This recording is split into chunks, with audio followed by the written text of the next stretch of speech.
right, as I drive to the next stop, I have a question. I have a question for all you liberals out there.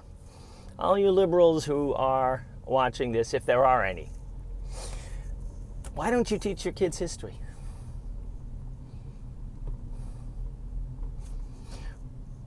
When did history stop mattering? Is it because sometimes the Americans come out on top, or have you decided it's all just phony? When did you cede the whole area of history to people who want to argue that Civil War wasn't about slavery? I mean, I've been walking around here now, this is my second day, and everybody I see is from one particular point of view. I give battlefield tours. 90% of the people who hire me are from one point of view. If you want to be able to argue with these people, shouldn't you have some basis of knowledge? And don't you want your kids to be able to argue from some basis of knowledge? Or don't you just want your kids to understand? You know, teaching history doesn't mean just teaching rah-rah patriotism. Teaching history means giving people the tools that they're going to need to become citizens in a republic/democracy. That's what teaching history is about. So that when a president, Democrat or Republican, says, you know what, I have this list, people on this list aren't allowed to get on airplanes, and I'm not telling you where I got the list from, and I'm not telling you who's on the list, and I'm not telling you how to get off the list, somebody should be thinking, well, didn't we have a problem with those kind of lists in Boston? Isn't that one of the things that started all of this? Of course, if you don't know that, of course you're not going to think that, and I can't blame you for not knowing, because everybody in the Congress and the Senate said, well, this sounds reasonable. None of them know about James Otis or the writs of assistance or the argument among the colonials that the king can't just make a list, that we have a thing called due process.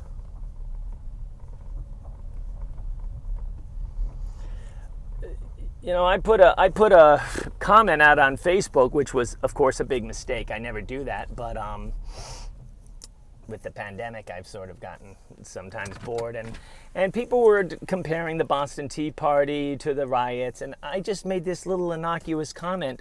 The Boston Tea Party would have been looked upon differently had the people taken the tea home rather than dumped it. And what my liberal friends said in response was, well, they probably did.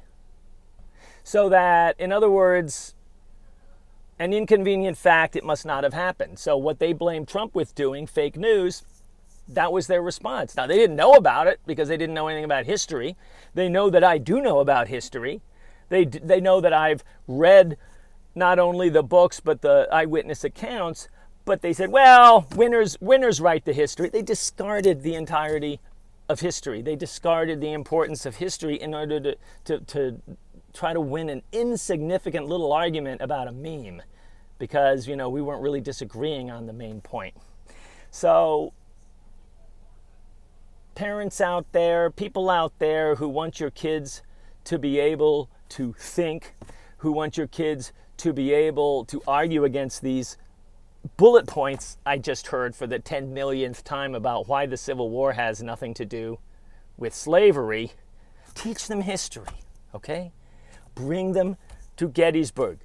Show them Philadelphia. Show them that the Liberty Bell was offensive to people at the time. When William Lloyd Garrison put it on there, he was saying our country is cracked down the middle. We haven't obtained this freedom that we talk about, that the Bell states. You know, the Liberty Bell was like Kaepernick taking a knee. It was incendiary. Teach your kids this. Teach yourself this. Learn your history, because if you don't, there's only going to be one side that does, and they're going to have their bullet points memorized, and your only argument is going to be, well, I don't think that's right, but I don't know, because I've never looked into it, and I've never even thought about it. You know, take your kids on a trip in America. Don't just take them to Paris. Obviously, you're not taking them to Paris this year. Paris won't let you in. But show them Boston. Show them Yorktown. Show them Philadelphia. Show them America and let them know the ideals that created this place. You'll have a more intelligent citizenry. You'll have an educated people. It's really the first step. And when people don't know their own history, you know, when you meet somebody of the opposite sex, meet somebody you're interested in romantically, you tell each other your history. If you don't know your own history, you're in trouble.